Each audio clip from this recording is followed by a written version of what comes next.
بسم اللہ الرحمن الرحیم۔ حضرت عائشہ صدیقہ رضی اللہ تعالیٰ عنہ فرماتی ہیں کہ اللہ تعالیٰ کو 3 قسم کی عورتوں سے بہت پیار ہے۔ کسی نے ام المومنین حضرت عائشہ صدیقہ رضی اللہ تعالیٰ عنہ سے دریافت کیا، اے عائشہ صدیقہ رضی اللہ تعالیٰ عنہ، وہ کون سی 3 عورتیں ہیں جن کو اللہ تعالیٰ بہت ہی پسند کرتا ہے؟ حضرت عائشہ صدیقہ رضی اللہ تعالیٰ عنہ نے فرمایا، سب سے پہلی عورت پردہ دار ہے جو اللہ کو بہت زیادہ پسند ہے۔ جو عورت پردہ کرنے کی پابندی کرتی ہے، اللہ تعالیٰ ایسی عورت کو بہت زیادہ پسند کرتا ہے۔ آج کل کے جدید دور کی عورتیں پردہ کرنے والی عورتوں کو جاہل سمجھتی ہیں۔ جدید دور کی عورتیں فیشن کرتی ہیں، وہ اپنے سر پر دوپٹہ نہیں لیتی۔ اس دور کی عورتیں پڑھ لکھ کر بڑی بڑی ڈگریاں لیے پھرتی ہیں، پھر یہ دفتر میں ملازمتیں کرتی ہیں، اپنے سر کے بالوں کو کھلا چھوڑ کر کہتی ہیں کہ عورت کا دل صاف ہونا چاہیے۔ ایسی عورتوں کو اس بات پر غور کرنا چاہیے کہ تم حضرت عائشہ صدیقہ رضی اللہ تعالیٰ عنہ اور حضرت فاطمہ الزہرا رضی اللہ تعالیٰ عنہ سے تو نیک نہیں ہو سکتی، جبکہ ان کو بھی پردے کا حکم دیا گیا تھا، تو تم کس کھیت کی مولی ہو؟ کیا تم نبی اکرم صلی اللہ علیہ وآلہ وسلم کی بیویوں اور بیٹیوں سے زیادہ نیک اور پرہیزگار ہو؟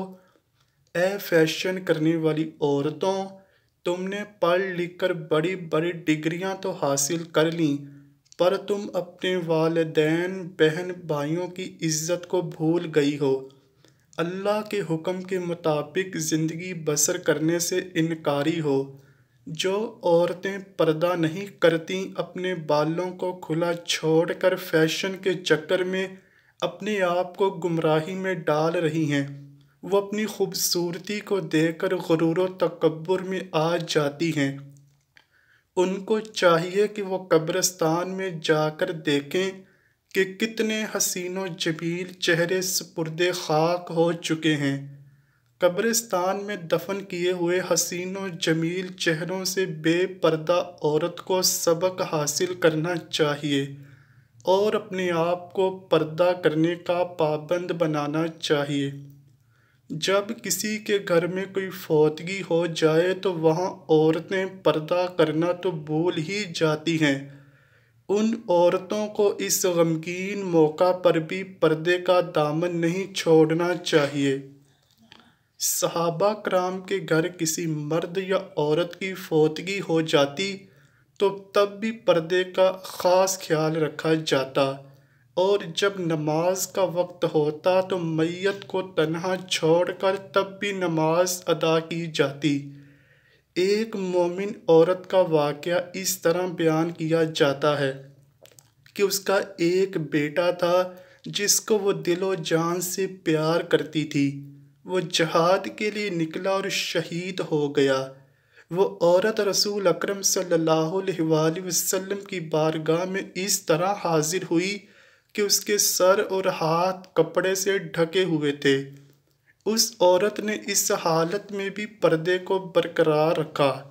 صحابہ کرام نے عورت کو دیکھا کہ باپ پردہ حالت میں ہے تو وہ دنگ رہ گئے کہ اگر کسی کا ایک ہی بیٹا ہو اور وہ بھی شہید ہو جائے تو ماں کے تو ہوش و حواس قائم ہی نہیں رہتے، پر اس عورت نے اس موقع پر بھی پردے کو برقرار رکھ کر ایک مثال قائم کر دی ہے۔ یہ اس زمانے کی بات ہے جب مشرکین کی عورتیں اپنی اولاد کی جدائی میں نوحہ خوانی اور چیختی چلاتی تھیں۔ جب اس وقت کی عورتوں نے یہ بات سنی تو کہنے لگے، یہ کیسی عورت ہے جو اپنے جوان بیٹے کے جانے پر بھی پردے میں ہے؟ کیا اسے کسی قسم کا کوئی صدمہ نہیں؟ اس عورت نے جواب دیا، کیا ہوا؟ خدا کا مال تھا، خدا میرے بیٹے کو واپس لے گیا، بیٹا ہی گیا ہے نا، ایمان تو نہیں گیا۔ قربان جائیں ایسی عورتوں پر جو اپنے ہر وقت پردے کو برقرار رکھ کر اسلام کو پھیلانے میں مددگار ثابت ہوتی ہیں۔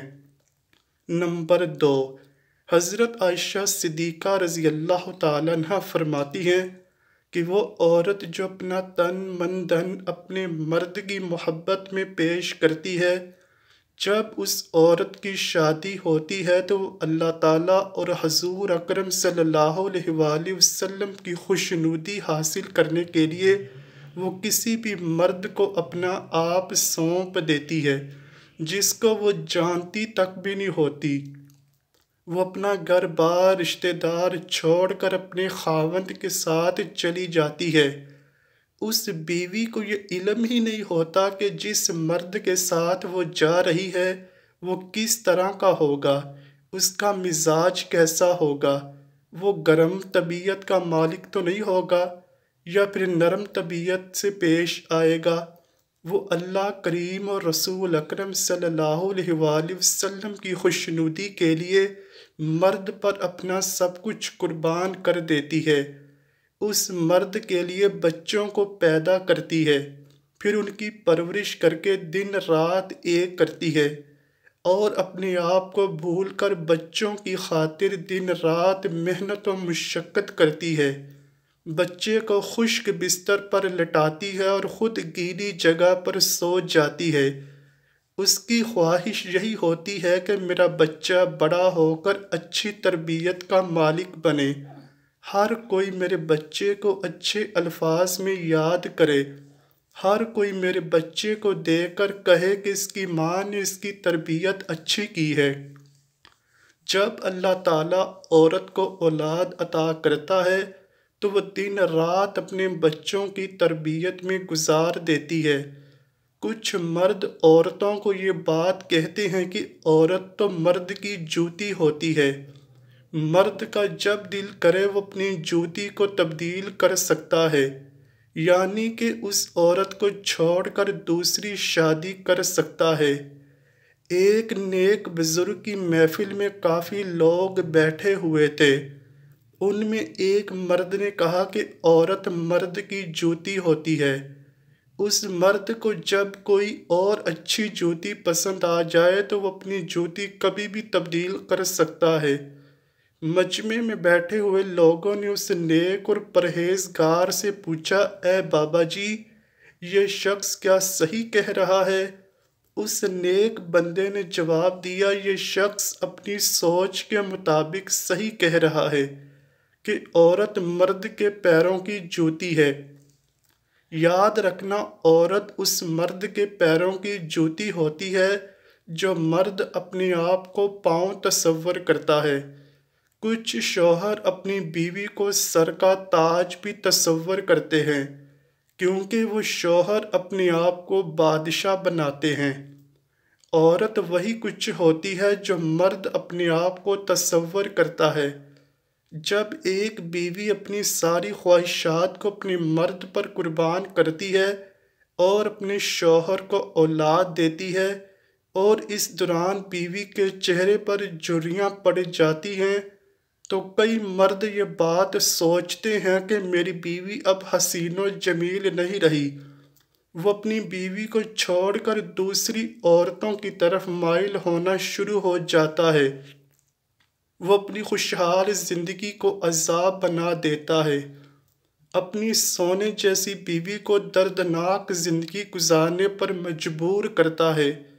مرد کو چاہیے کہ عورتوں کی عزت کریں، چاہے وہ ماں، بہن یا بیوی کے روپ میں ہو، ہر وقت عورت کی قدر اور عزت کی جائے۔ نمبر 3، ایسی عورت جو اللہ تعالیٰ کی یاد میں ہر وقت اپنے آپ کو مشغول رکھتی ہے، نمازیں ادا کرتی ہے، روزے رکھتی ہے، سجدہ سجود کرتی ہے، قرآن پاک کی تلاوت کرتی ہے اور دوسروں کو بھی اس کی تلقین کرتی ہے، ہر ایک کے ساتھ اچھے اخلاق سے پیش آتی ہے، ایسی عورت کو اللہ تعالیٰ اپنے فضل و کرم سے نوازتا ہے۔ آج کل ہمارے معاشرے میں یہ ہوتا ہے کہ جس عورت کے بچے زیادہ ہوتے ہیں وہ کہتی ہے کہ میرے پاس وقت نہیں ہوتا کہ میں نماز ادا کر سکوں، صبح اٹھ کر قرآن پاک کی تلاوت کر سکوں۔ ایسی عورتوں کو حضرت سیدہ فاطمہ الزہرا رضی اللہ تعالیٰ عنہ کی زندگی سے سبق حاصل کرنا چاہیے کہ دیکھو بی بی سیدہ فاطمہ گھر کا سارا کام کاج بھی کر رہی ہیں، اپنے شوہر حضرت علی شیر خدا کی خدمت بھی کر رہی ہیں، اپنے پیارے بچوں حضرت امام حسن و حسین کی پرورش بھی کر رہی ہیں، نمازیں بھی ادا ہو رہی ہیں، قرآن پاک کی تلاوت بھی کر رہی ہیں۔ جب رات ہوتی ہے تو ساری ساری رات اللہ تعالیٰ کی یاد میں سجدے کرتی ہیں، اور اسی طرح حضرت بی بی فاطمہ الزہرا رضی اللہ تعالیٰ عنہ کا دن اور رات گزرتا ہے۔ آج کل کی عورتوں کو بھی حضرت بی بی سیدہ فاطمہ الزہرا رضی اللہ تعالیٰ عنہ کی زندگی کے مطابق اپنی زندگی کو بسر کرنا چاہیے۔ اللہ پاک سے دعا ہے کہ وہ ہمیں نیک اعمال کرنے اور برائیوں سے دور رہنے کی توفیق عطا فرمائے۔ آمین یا رب العالمین۔ امید کرتا ہوں کہ آپ کو ویڈیو ضرور پسند آئی ہوگی۔ اگر ویڈیو پسند آئی ہے تو ویڈیو کو لائک کیجئے، شیئر کیجئے اور چینل کو لازمی سبسکرائب کیجئے۔ کمنٹ سیکشن میں اپنی رائے کا اظہار بھی ضرور کیجئے گا۔ ملتے ہیں اگلی ویڈیو میں، تب تک کے لیے اللہ حافظ۔